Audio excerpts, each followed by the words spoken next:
Wapi unajisikia upo comfortable sana unapokuwa UK na huku? Sasa mimi ni gentleman for all weather. Okay. Nikiwa UK najisikia vizuri sana kwa sababu nimekaa muda mrefu sana. Okay. Lakini nikiwa Bukoba hasa Ishozi huwa najisikia vizuri kwa sababu nilizaliwa hapa.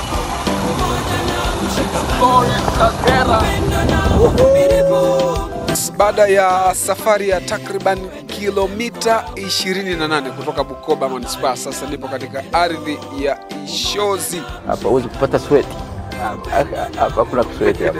Tumekuja kwa ajili ya kuonana na Tanzania Mwana Kagera ambaye alipata recognition kutoka kwa Malkia wa Uingereza kutokana na mchango wake mkubwa. Kwa sababu nilimleta hapa nyumbani aja angalie project anazofanya na alikuwa very impressed. Unaweza ukashangaa tuna ghorofa 2 mpaka sasa hivi. Yeah. Karibu sana. Gari yako nzuri kwanza. Asante sana. Ambatana na mimi tunaposafiri kwenda kuzungumza naye huyu Mtanzania ambaye amefanya mambo makubwa na pengine wewe hujajua. Ambatana na mimi na ni safari ya takriban kilomita 20 kutoka Bukoba Manispaa kwenda kwenye maskani yake. Ambatana na mimi na kwenda kuzungumza.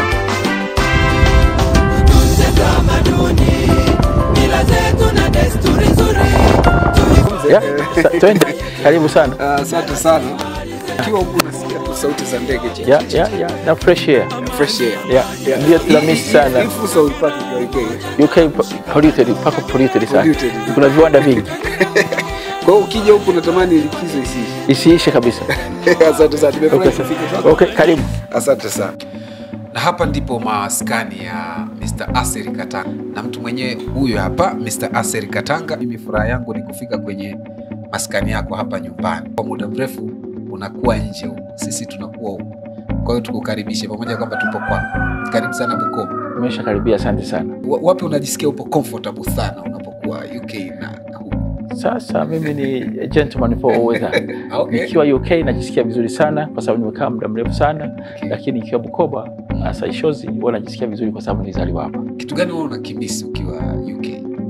Nikiwa UK na mimi si jamaa ndugu na marafiki, lakini mimi kwa sababu saizi mimi mfugaji, mkulima, huwa na misi migomba ya Bukoba na hali ya hewa. Lakini ndizi za Bukoba, ndizi unapata kule ndizi? Tunapata ndizi kwa wingi sana kutoka Uganda. Wanauza ndizi wanaita matoke.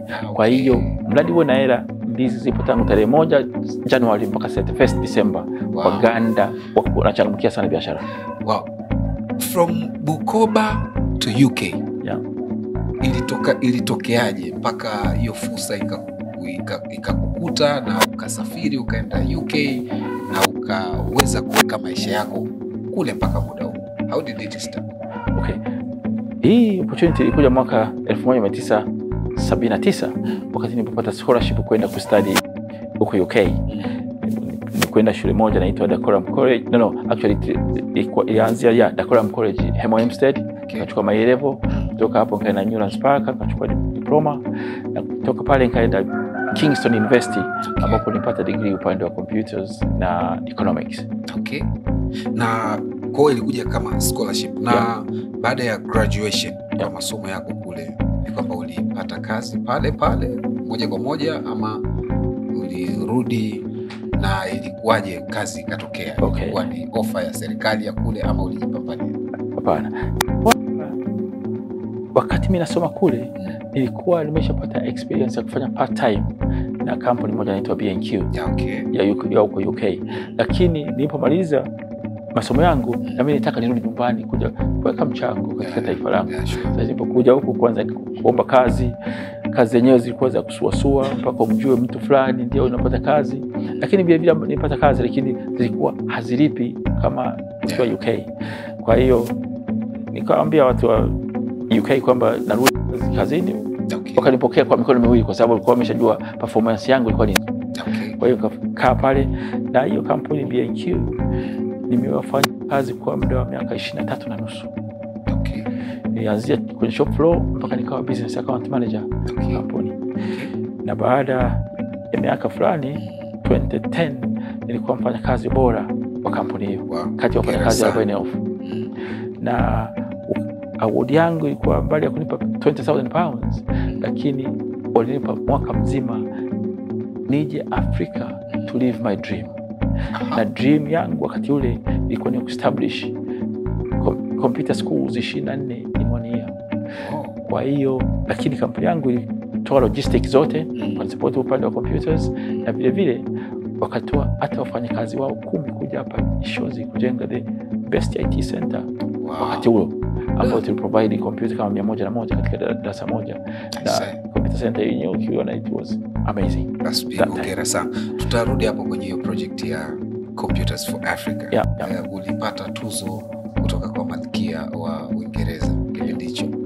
Ilikuja kujaje hiyo tuzo? What happened mpaka ukapata tuzo? Sasa hiyo ilitokea baada ya ambassador wa UK kuja Tanzania. Sio kuja Tanzania, kuja Ishozi, kwa sababu nilimleta hapa nyumbani aja angalie project anazofanya, na alikuwa very impressed. Na alipokuja hapa tukamtembeza katika miradi yote tulikuwa tunafanya. Sasa aliporudi UK akamwambia prime minister wetu wakati ule alikuwa ni David Cameron. Basi baada ya David Cameron kujua nani, akanikaribisha number 10 Downing Street kuniuliza mambo ya project tunazofanya Afrika. Na baadaye akaenda kumwambia Her Majesty the Queen kwamba kuna Mtanzania fulani anaishi hapa muda mrefu, anafanya mambo mengi Afrika. Sababu tulikuwa nafanya hizo project kuanzia Sierra Leone in West Africa to Tanzania in East Africa up to Cape of Good Hope in South Africa. Kwa hiyo nchi 26 zilikuwa involved, na tuliweza kuleta computer kama 1,000,000 Afrika nzima.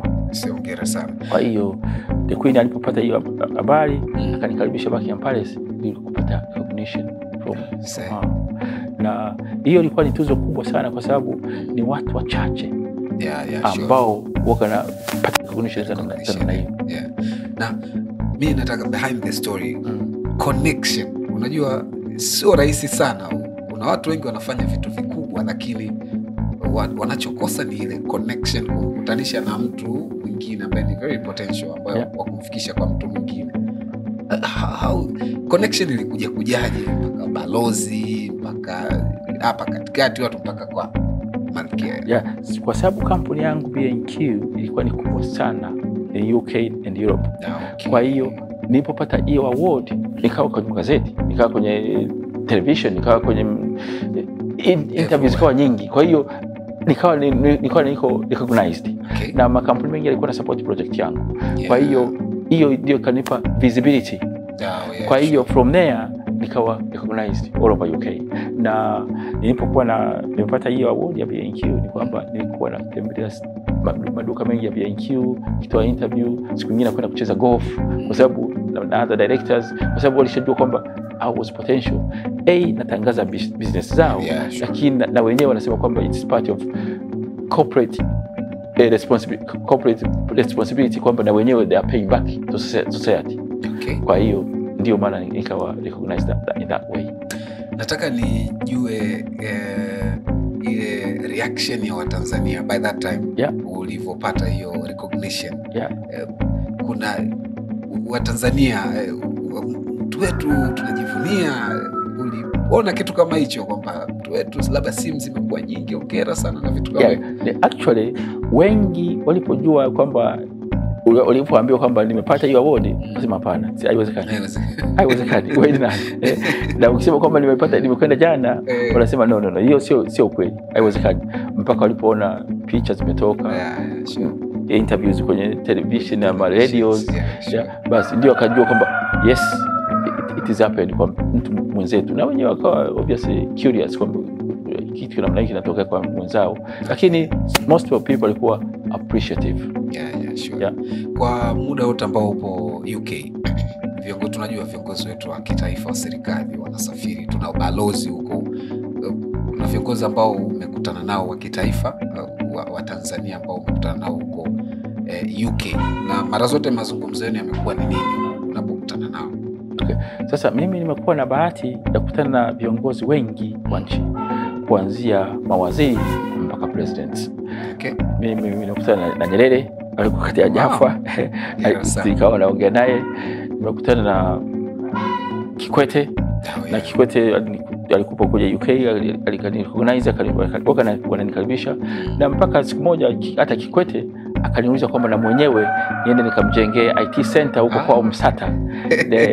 Na nilimjengea IT center, nikaprovide computers. Na yes, alafu akanikaribisha State House.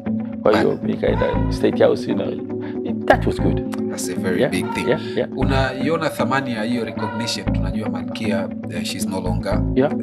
Hiyo thamani wewe umeibeba, uliona ni kiasi gani hiyo recognition wewe umeipa thamani kwako wewe, lakini pia kwa jamii? Sasa mtu yoyote kwa mfano anayepata recognition kutoka kwa Queen ama kwenye Buckingham Palace, ni kwamba anapata visibility ya nchini UK. Ukisema kitu na wakaona picha, unaaminika sana. Kwa sababu hao jamaa kabla hujakupa recognition huwa unakuwa vetted.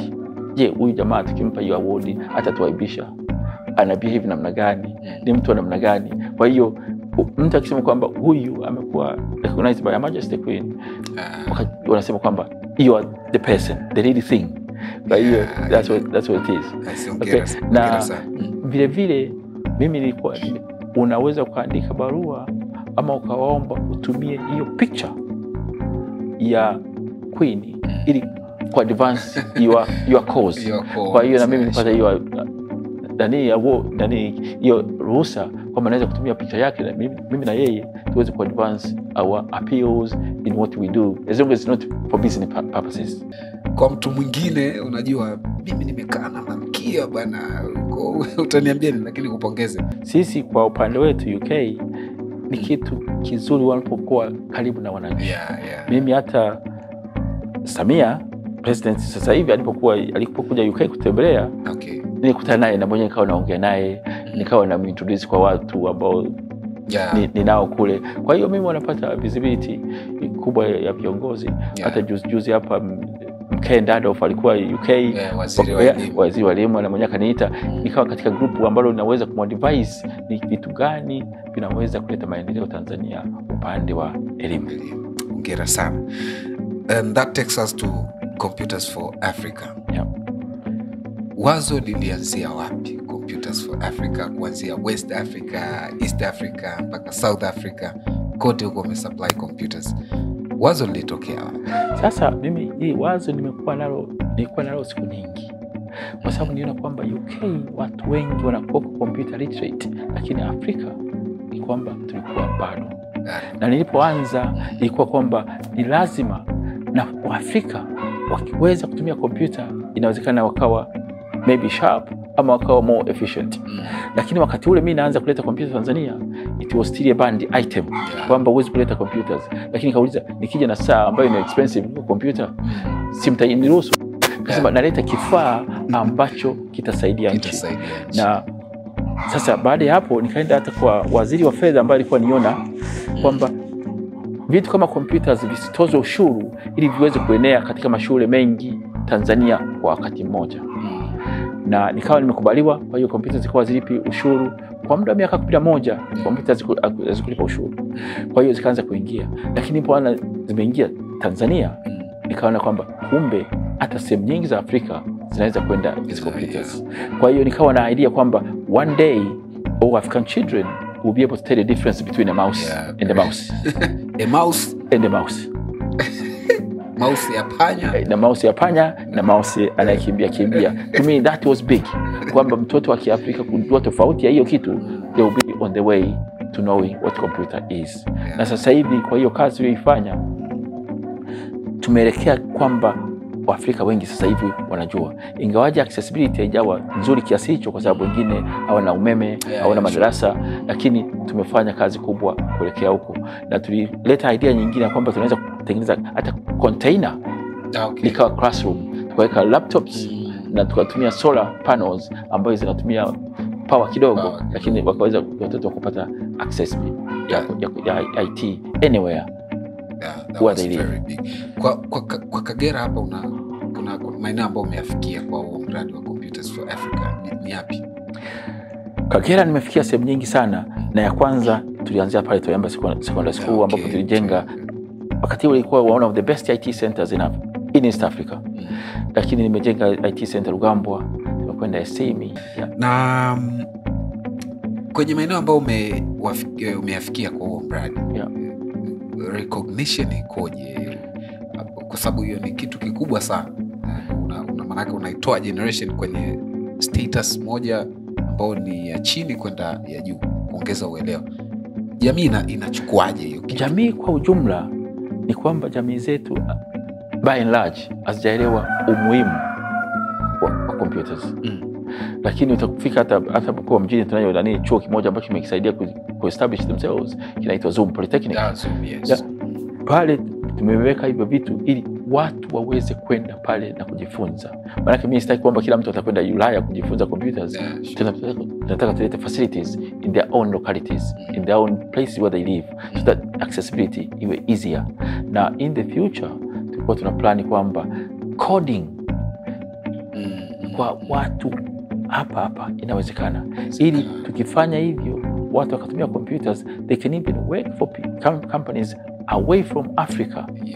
By remotely, what we call the call centers.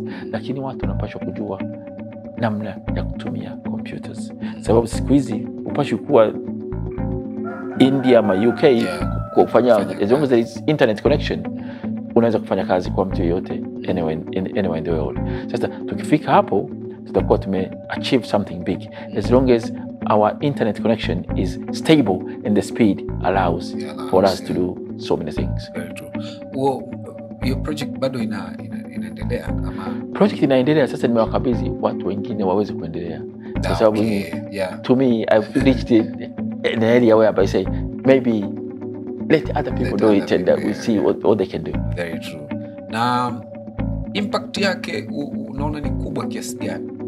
Impact ni kubwa kwa sababu tulipoanza kuintroduce computers, most private schools size wana computers, government schools wana computers. Hata pale Rugambwa tulipojengea IT center, wanazidi kutumia hizo computers, na hiyo classroom ambayo tulijenga inafanya vizuri. Hata ukienda huko hata Mgana wana hiyo STMI pale wana computers, na pale wanafanya vizuri sana. Tuyambe wana hiyo IT center bado inaendelea. Lakini hata Rugoye Secondary School ambayo katika mazingira haya na wenyewe tumewapa computers. Ni shule nyingi tumewasaidia. Therefore the impact is big, but not big enough to reach every Tanzanian. Very true.